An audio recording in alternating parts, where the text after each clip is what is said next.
Thank you. Yeah, thank you. So I guess I should kind of be in the center, shouldn't I? Okay. Anyway, so last night when I couldn't sleep, when I was nervous about this talk, I was reading this book by J.F. Powers about a priest who has these grand visions about who he's going to become, and like that he's going to change the world in his parish, and he's pretty good at it. But then, like the hierarchy, the church hierarchy, sends him off to this monastery, and so like all the work he's been doing is for naught. And the opening quote is by this person, J.M. Barrie, who I've never heard of before, but the quote is simple. It's just this: "The life of every man is a diary in which he means to write one story and writes another." So this talk is called Brand New Me, Instagram Lives, and the Promise of the Cross, and I'm really actually not going to talk about Instagram too much. It's sort of just an opening point to then talk about how we project our story to people and how we tend to want a certain story in our lives, and that story is not often the truth about our lives. So it could also be called Brand Me, not Brand New Me, but Brand Me, or Happy Stories Sad People Tell, or Enjoy Your Illusion. But it's interesting that already, this is the third talk, and if we're ever talking about story, the story we want to talk about is me, my story, and the way that I think about my life and the way that I tell my story to the world around me. And it's not just the big decisions we make. It's not just the career choices or the spouses that we choose to spend our lives with, or the places we move to. But it's also these very small, everyday decisions that we don't know we're even making. Like, am I a Wall Street Journal person, or am I a New York Times person? Or do I read it all? And do I feel like I'm the guy who will pay $40 for a beard trimming? Or am I the person who will go to Burger King and have this double ranch Baconator for lunch? Or am I the type of person that has this, spirulina, flax, whole grain, wheat berry juice, And we use these like small little decisions to help us sort of shape in our mind and in the world around us that like, okay, this is my stake in the ground. I'm this type of person. And these questions, they're identity questions. And at least with Mockingbird, the way that we talk about identity is really the question of who am I? And what is my story? What describes me? Who am I?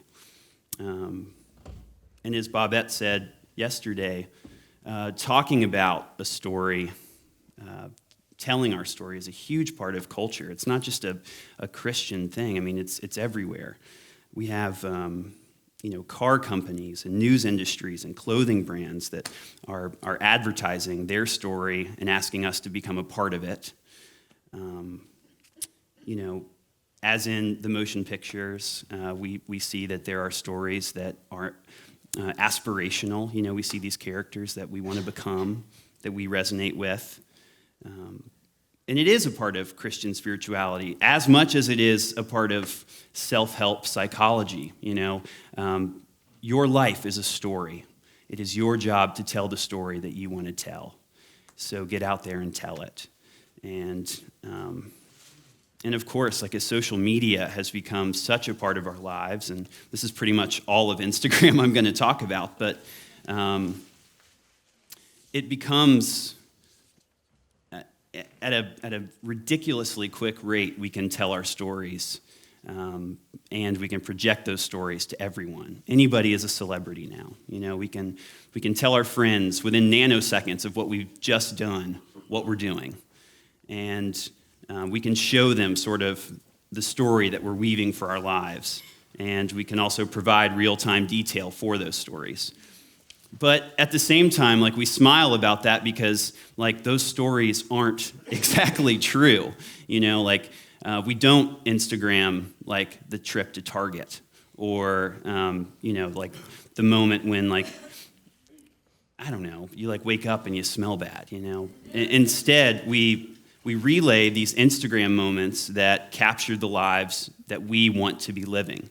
And in Mockingbird circles, we call this self-justification. That so often the stories that we want to tell are really just ways of justifying to the world, this is the me that I am showing to you. This is the me that I am. And of course, we all do that. We do that in our conversations with people. Technology has just provided all these new avenues for how to promote the self and promote the story that we want to tell. So there are these two commercials. You've probably seen them, done by American Express. And it shows this woman who's got this, like, super cool job. She's a photographer. And she's, like, flying to Europe. And she has a layover in Reykjavik, Iceland, you know, because we all have layovers in Reykjavik. And while she's got this layover, she's like, well, I've got thousands of followers, so I need to, like, tell people what I'm up to. And so she, like, gets on a duck boat. She, like, goes and sees, like, the sheep of Iceland. She buys some sweaters. She eats this ridiculously gourmet fish meal. And she Instagrams it all. And by the end, she's back on the plane to Europe onto the next moment that she's going to capture.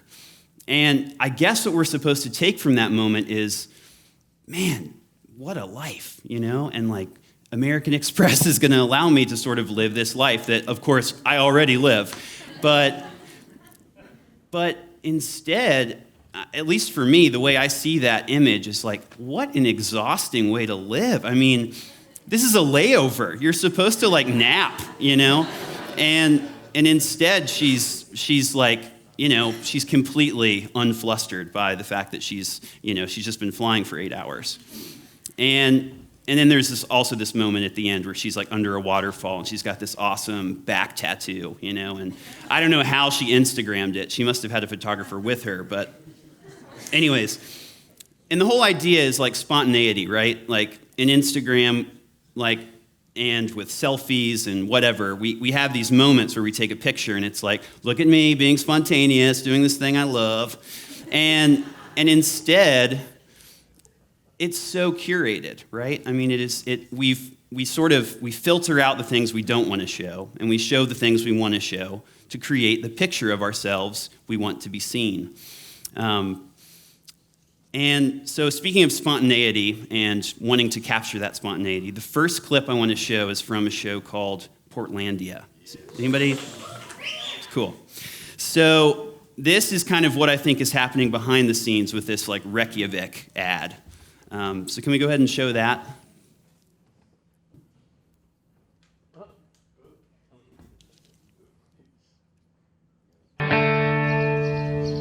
A trip to Italy. What? Me and you are going to Italy. When? Today, tonight. That's crazy. Okay. Wow. Really? I just was not like, oh, let's just... Whatever. Okay. Isn't this only your third date with her? Yeah. We went on a couple dates. It works. 2 dates. Now this is like a romantic move. What, I'm going to keep going on these little dates? Like, go up to Mount Tabor, have a picnic. I want to, like, take a chance. If you wanna take a chance. Don't worry. Okay. Okay, I'm going to send you pictures. Both of you, right? Not a bad idea. No, I wish someone would invite me on a trip to Italy. You got everything? You look really cute. I'm excited.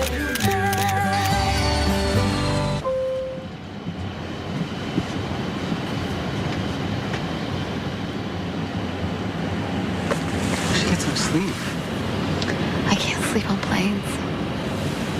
I don't want to sleep for too long when we get in because there's, like, a lot of activities and stuff. Yeah, I'll be fine. I'll be fine. Yeah. Yeah. Italy. Uh-oh, checking passports. I hope you haven't done any crimes. I did bank robbery. Oh, really? You're such a funny guy. Yeah. So your sister, you're saying, is from Vermont, right? Yeah. You said? Yeah. So nice. It's really pretty. I guess this is the bathroom. Maybe sand on the toilet to go to the shower as well. They should put the lamps in there. Right? I'm really tired. Is that okay? Sleep time. Okay. And then we'll both take a shower. I'm kidding. No, Yeah. I'm not there yet. No, I know. Yeah. I was totally joking around. I think we can rent scooters too. My friend told me that we can rent scooters if it's on Vespas.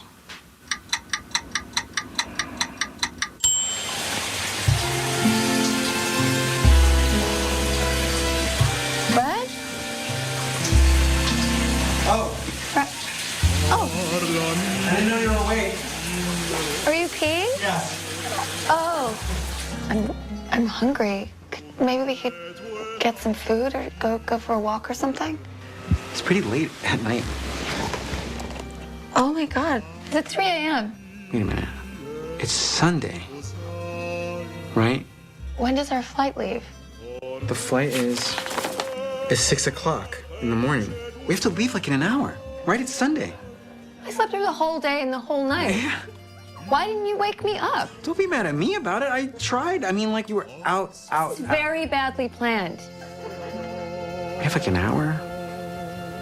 Do you want should we like make out? I'm not really in the mood. These tickets, by the way, it was like $6,000. What's wrong with you? Hi, welcome back. Wow. Wow. What are you looking at? Oh my gosh, your Bodo album? Oh, I should take those down. Really? Everyone on the internet, they're not having as great a time as you think they are. I guess people are just cropping out all the sadness. All right, I'm gonna go scream into my pillow for a little while. Oh, it's so awesome. If you want modern day parables, it's Portlandia. But yeah, that moment where she says, you know, I guess people on the internet, they're just cropping out the sadness. It's so true. I mean, and I don't want to harp against spontaneity. Like, I totally believe in like spontaneous living. I think it's totally the fruit of the gospel when we've felt free enough to just like leave the script and do something that is fun, or something that is just off the seat of the pants is a beautiful thing. But this is so obviously not spontaneity. You know, it's so obviously kind of like we've been dating a while, and this is like the spontaneous us that like we do these things. It's so crazy and fun, and they have needed to live according to the master narrative that they've sort of told themselves. And you know, Portlandia is so great because it totally catches a glimpse of the millennials. You know, like people my age who grew up in the 90s in this sort of, in schooling that had this sort of R. Kelly, Space Jam, I believe I can fly. You know, like, believe it, achieve it, you are a shooting star, like, you are so special, and like, it's just a matter of time before you show us like how you are going to wow us. And of course, like no one thinks about distinguishing themselves. Like no one thinks about their specialness being portrayed as like, you know, the help desk at Verizon, or being like, I don't know, anything but like Michael Jordan, or you know, Albert Einstein, or Michael Phelps. You know, like we were talking about yesterday.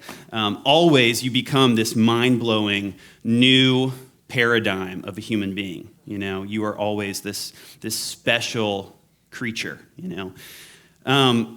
So it's a little embarrassing to talk about, and I told my wife I was going to tell this story, and she was like, you should not tell that story. But when I was in elementary school, my third grade teacher asked us to draw a picture and describe the person we could be if we could be anybody else. Which is like totally messed up if you think about it. You know, it's like, you are a shooting star, but here, tell me about the person you would be if, you know, maybe you could be someone else. And so, me being this like really, you know, had this fro. I always wanted to be like, and I had this person in mind. His name was Sean Davis. That was the name I gave him. And it was spelled like Sean, S-E-A-N. And Sean Davis had like the classic 90s butt cut, like the like beautiful wave of hair. It was like this. And in the picture, he's wearing like a Reggie Miller Indiana Pacers jersey. And then he's got like a flannel shirt on top of it, kind of baggy, And then he's got the snapback hat turned backwards. And he's just so cool, And I realized that actually it was just Jonathan Taylor Thomas. There's a picture that may show up. But, I mean, mainly I think that's not JT. There he is. When was the last time you thought about Jonathan Taylor Thomas? Yeah, yesterday, right. Yeah, JTT for life. So I also thought about the guy Sean. This is probably actually who it was, but Sean from Boy Meets World, who had the same butt cut. He's kind of like this kind of like badass guy, He like had deadbeat parents, and he basically just lived with Corey, Just got to live with his best friend. But I really just wanted to have the hair. I just wanted the butt cut. But anyways, I didn't have to think about Sean Davis. Like, it was naturally in me. And whether that's just bad parenting from my parents or original sin, whatever you want to call it, I had no problem, and it didn't take me any amount of time to picture an idealized Ethan as a third grader, And I don't think that's just a 90s thing. I think that's just a human thing, that we do have an idealized picture for ourselves. And so, I don't know. I mean, you might hear from someone that this is, all right, the Sean Davis, of course, we all wanted to be Michael Jordan when we were kids. In that project, eventually you realize you're not going to be a pro athlete, and Sean Davis has to die. Which I get, but at the same time, if I'm honest with myself, Sean Davis is more alive than ever, In fact, like, I have more nuanced Sean Davis is than ever before. Because as I've grown older, there are so many more articulations of a person I would love to be than when I was young and just thought JTT was getting girls. So, if you will indulge me, I'm going to run through some of my Sean Davis prototypes for 2016. You already saw the first one. True Detective fans? Anybody? Okay, so this is, we're in Texas. This is Louisiana, but this is Rust Coal Sean Davis. This is my time as a flat circle, True Detective Sean Davis, the poet, philosopher, alcoholic Sean Davis. He's rough around the edges, but he never says anything that isn't really confusing and really deep. He's like the Western motif of John Wayne, but he also has this kind of suicidal complex. And like, I've always just sort of romanticized this dark edge. He's so disgusting looking, but at the same time, it's like, oh, he's just got so much bravado and so much wisdom. But at the same time, he drinks like 8 beers in just a conference room. All right, so I think I've always romanticized this dark side because as a person, I'm way too nice, and I just tend to smile all the time at people. So I've always romanticized this dark edge. All right, next one. Yeah, Anthony Bourdain, Sean Davis. This one's on the wane. I feel like I definitely wanted to be him in college, but it's still there. This is the world-traveling, thrill-seeking, c'est la vie Sean Davis. The kind of guy who can, be helicoptered into a tribal village, try some ayahuasca, try some monkey brains, and then like fly to a random town in Italy and know like exactly where to get like fresh octopus and the best bottle of wine. So that's Anthony Bourdain, Sean Davis. Paul Rudd. Paul Rudd. Everybody loves Paul Rudd. And this one is so powerful because I know.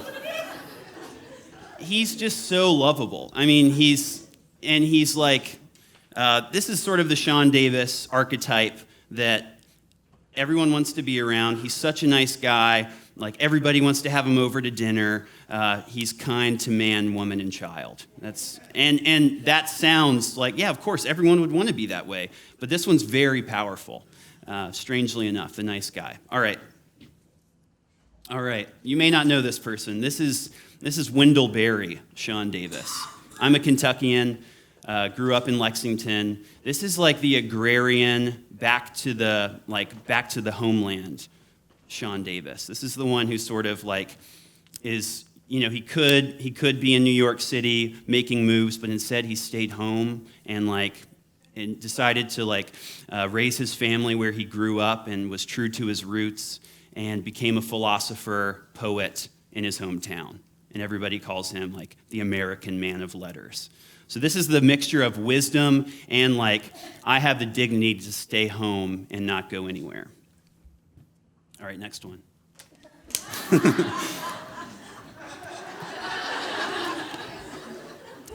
I mean, it's kind of funny that it's after Wendell Berry, but at the same time, who doesn't want to be hated as much as Gwyneth Paltrow because you're just so naturally elegant?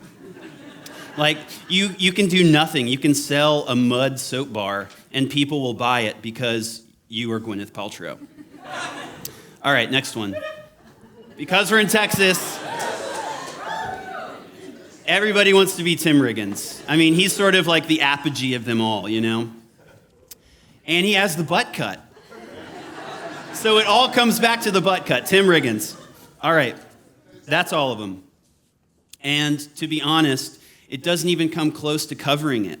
I mean, these are just a few of these filters that I project to the world, my wife and I, we live on this 300-acre farm, and so there's so many opportunities for me to Instagram these shots of Wendell Berry Ethan, or and I work for Mockingbird, so I do website literary stuff, and so I get to project the sort of literary side of Ethan. I don't get to be Russ Cole too much, but at the same time, these master narratives, we continue to redraw new ones, and it doesn't just have to be celebrities. I mean, it can be the people you're around every day, the people that you're friends with. And it can also be the antitypes, kind of like the opposite of the redemption story that we talked about yesterday. You can see people or have grown up around people and say, I am never going to be like my mother. I'm never going to be this person.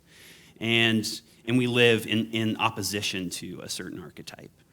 And so at Mockingbird, we talk about the law a lot. And these are kind of what we would call little L laws, like the laws that we feel we must live by to measure up. And if we don't measure up to them, then where's our righteousness? So quickly, and don't raise your hand or call them out, but just think, what are your archetypes? Can you name three? Are there three people that come to mind that you can think of yeah, totally. I mean, they could probably, everybody wants to be Tim Riggins. But what are they for you? Who are they for you?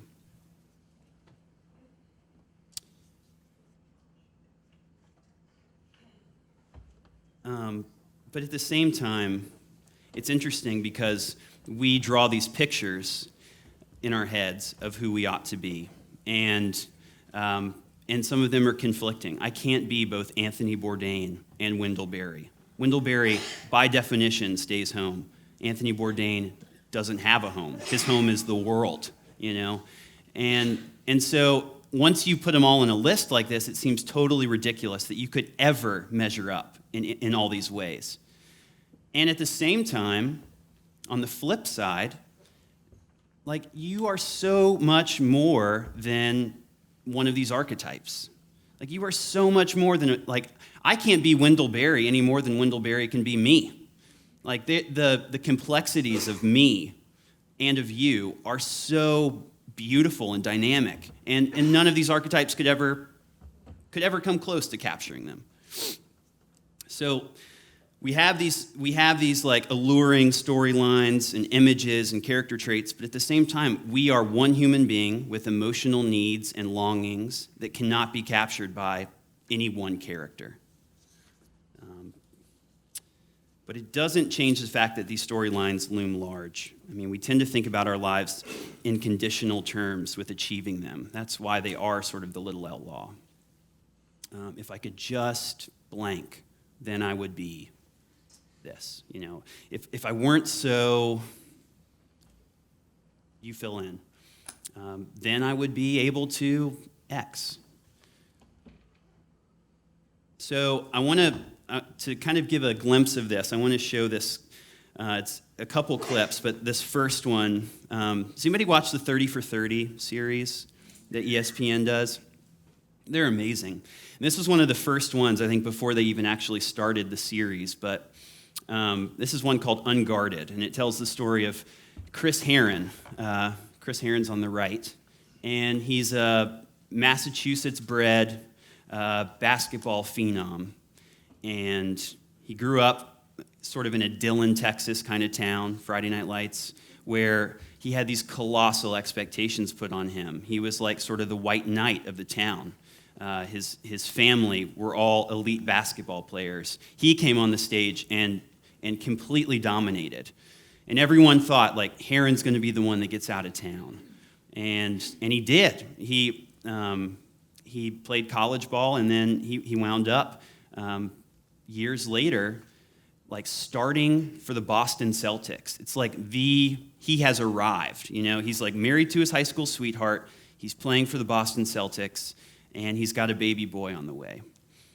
And at the same time, what it took to get him there, the expectations that were put on him, he's got so much that he's had to take on to deal with the expectations. So he's struggled off and on with addiction.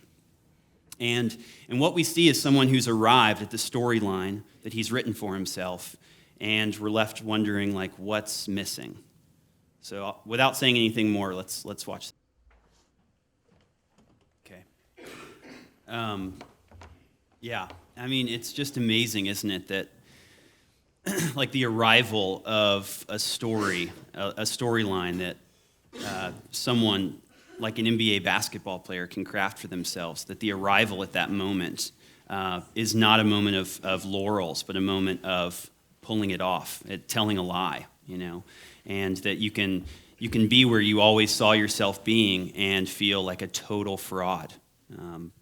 And it's all because we tend to have this unbelievable optimism about our storylines. We have such an optimistic take on what our lives can become, and that we know what's best for us, you know.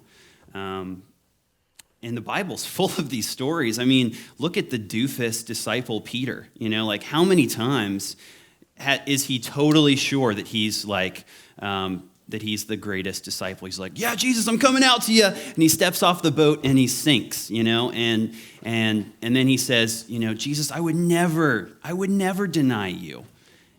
And of course he does.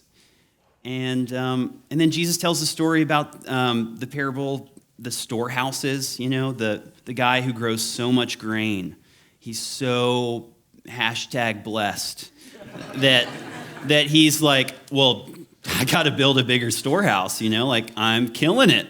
And I'm going to just sit back and chill because, like, look at me. And the parable ends with Jesus saying, like, you were way too optimistic about your story. Like, your life is demanded of you now. And so what is that storehouse doing? And his life, his story, was as impermanent as the wheat itself that he was trying so hard to keep alive, keep stored. And it's in real life, too. I mean, I watch The Bachelor. Don't judge.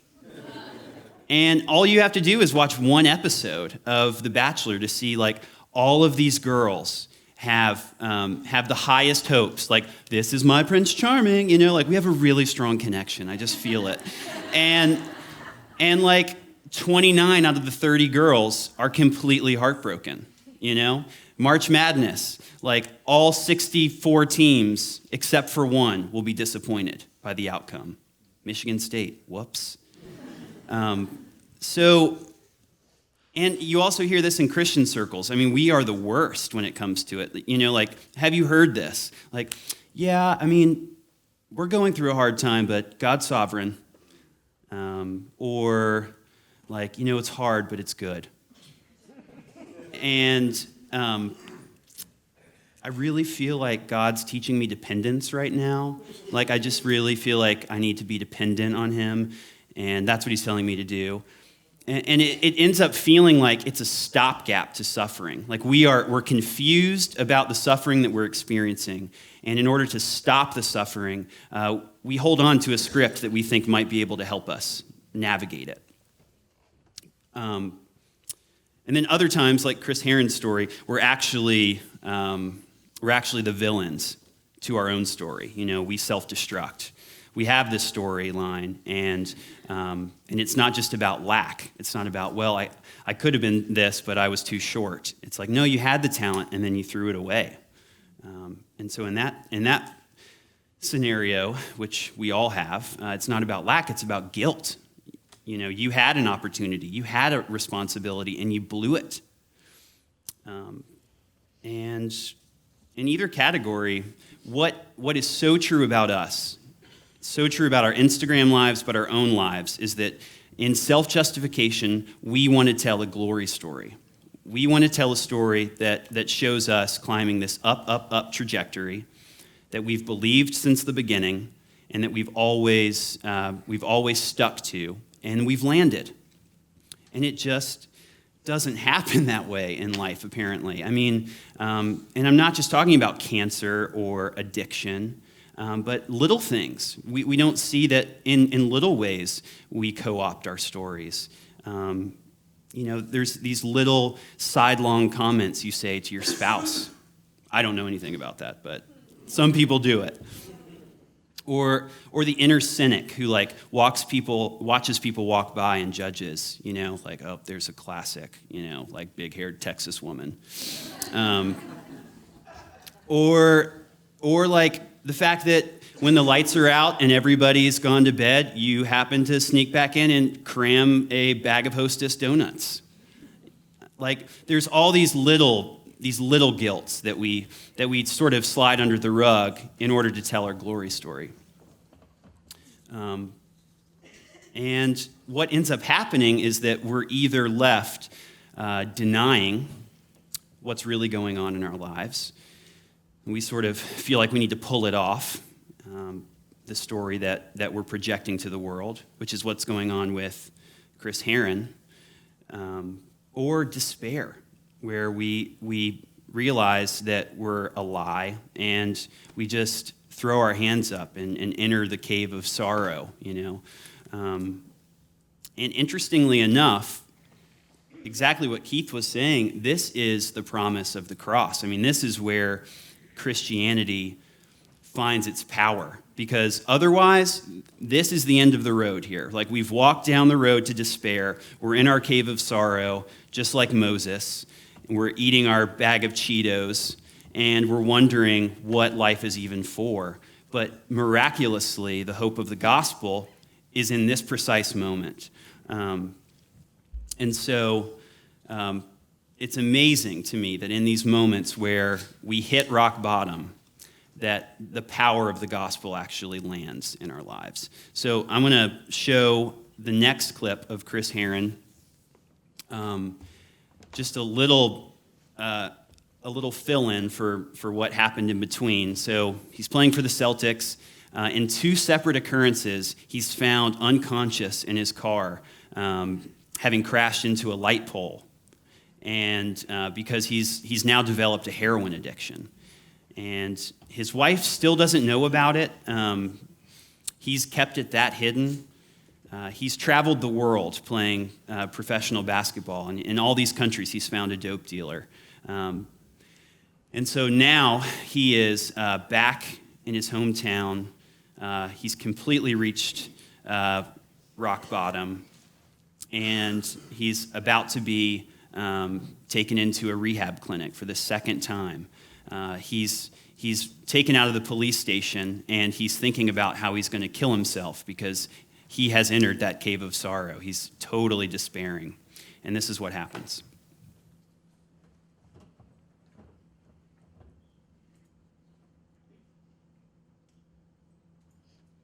Okay. Oh, man, we could just go home. I mean, it makes me cry every time. Yeah, it's amazing. It's not the story he would have imagined for himself. It's not the story that that culture at large would have pictured for him. But instead, it's the descendant story. It's the one that moves down before it moves up, and in fact, it's the right story. The basketball story was never his story. It was just the beginning of the story that, like his wife said, this is what he's supposed to be doing. This is it. This is his purpose. But he had to go to the cross before he could find that was it. He had to die.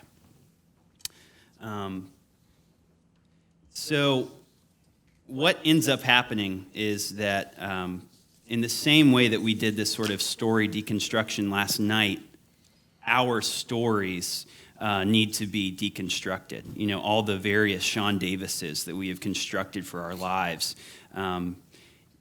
Just in the same way that Aaron talked about Moses, they have to be shattered, and they have to take us to a place where we have no idea what's going to become of us. One of my favorite writers is Francis Spufford, and in this little passage, he's talking about that phrase we so often like to talk about, that as Christians, we believe that humans want to be fully known and fully loved. And he said, a lot of times it's so true that we want to be fully known and fully loved, but being fully known, being actually known for who you are is a terrifying thing. So I'm going to read this really quickly. He does this really great thing where he turns this little light of mine on its head, like, I'm going to carry this light through the world and show it. But instead, he's saying, no, that's the light of God, which shows you who you are. On one level, I can feel that this is absolutely safe. A parent's safe hold is nothing compared to this. I'm being carried on the universe's shoulder. But on another level, it's terrifying. Being screened off by my separateness is all I know in my dealings with somebodies who look at me. This is utterly exposed, and while it may be safe, it is not kind in one of the primary ways in which human beings set about being kind to each other. It takes no account at all of my illusions about myself. It lays me out roofless, wallless, worse than naked. It knows where my kindness comes checkered with secret cruelties or mockeries. It knows where my love comes with reservations. It knows where I hate and fear and despise. It knows what I indulge in. It knows what parasitic colonies of habit I have allowed to form in me. It knows the best of me, which may well be not what I am proud of, and the worst of me, which is not what it has occurred to me to be ashamed of. It knows what I have forgotten. It knows all this, and it shines at me. In fact, it never stops shining. It is continuous, this attention it pays. I cannot make it turn away. And Spufford notes after this that, of course, we can turn away from it, and that's what we do. We so easily turn away from it. And as soon as our images are shattered and they fall around us, it's so much easier just to throw up new images, just to throw up new projections of who we should be and who we want to be. But what he's also saying is that this knowledge can sound like the beginning of good news. As terrifying as it sounds to have everything dragged out of the closet, all our private misdemeanors, all our egocentric motivations, it's also the best thing that could ever happen to us. because we don't have to lie anymore. We don't have to fit the script. We don't have to pull it off. Instead, we just stand as we are, knowing completely what we're capable of. And there's freedom in that. And this isn't just semantics. I mean, this is the gospel storyboard. Fully known means being completely taken away from all the credentials that you give yourself. Being all those things being shed from you. And that being a kind of death whereby comes the resurrection. So what this ends up meaning for our lives is that the requirement of optimism, like feeling the need to be optimistic about our story or the story that God is telling us in our lives, is that we can actually say, I don't know. I have no idea what's going on. And this really sucks right now. We don't have to tell the up, up, up story because that is not the story of Christianity. The story of Christianity is death and resurrection. And there is the freedom to actually be who we are and not who we can be, and nothing more. There's this guy, Charles Williams. He was one of the Inklings, with C.S. Lewis and J.R.R. Tolkien. He was asked what he thinks of the cross of Christ, and this is what he wrote. Here it is. We are relieved, may one say, from the burden of being naturally optimistic. The whole of creation groaneth and travaileth together. If we are to rejoice always, then it must be a joy consonant with that. We need not, infinite relief, force ourselves to deny the mere burden of breathing. Life, experience suggests, is a good thing, and somehow unendurable. At least the Christian faith has denied neither side of the paradox. Life found itself unendurable. The cross, where our salvation comes in the blood of a God we killed, puts God's saving action in human blunder, in the ways that we mess up. It is proof that our blunders, in fact, become the crucial parts of our story. And he goes on to say that one of the gifts of the gospel is that our experiences of good need not be separated from our experiences of evil.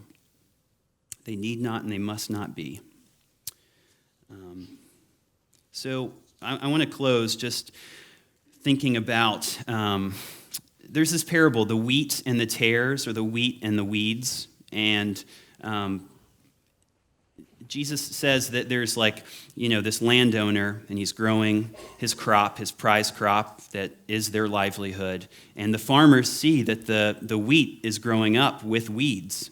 And the farmers kind of freak out. They say, oh my gosh, we need to separate the weeds, because if we don't, it's going to choke out the crop, and there goes our crop.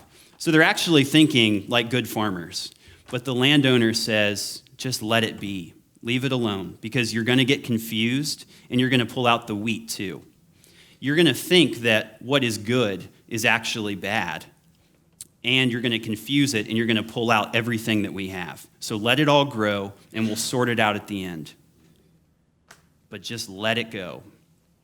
Let it go. And that's the talk, don't curate. Don't think about what's right about me and what's wrong about me. Instead, let it all grow together in the grace of God, and let God handle the details. All right, so this one last paragraph. This is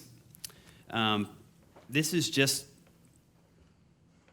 it's so funny that in all of the moments where our lives feel like something terrible is afoot, and there's something that we need to run from, and we're thinking how do I tell my story? How do we tell our story? How do I sift through this tangled mess of my life and create a narrative? Frankly, I think it's okay not to know what your story is. Much like a character, and less like a story writer. You're not the character either. You're not the main character of God's story. You are a character in God's story of death and resurrection. And what good news that is, because in the moments of great suffering, when it feels like, man, this is a terrible story move, that you can say, like, well, I'm not the writer. Like, I didn't pick out where this is going. And that we can tell that honestly to the world, and not have to be like chipper, up people. It also gives us great hope, knowing the good news of death and resurrection, that in the midst of what feels like a terrible story move, that something greater is afoot. And that this isn't the end of the story, but instead, it's the beginning of what Jesus says is a new creation. So I'll stop there. I'd love to pray, and because I'm an Episcopalian, I'd love to read the collect, the prayer for this upcoming Palm Sunday. So if you'll pray with me. Almighty and everlasting God, who of thy tender love towards mankind has sent thy Son, our Savior, Jesus Christ, to take upon him our flesh and to suffer death upon the cross, that all mankind should follow the example of his great humility. Mercifully grant that we may both follow the example of his patience and also be made partakers of his resurrection. Through the same Jesus Christ our Lord, who lives and reigns with thee in the Holy Spirit, one God, forever and ever. Amen.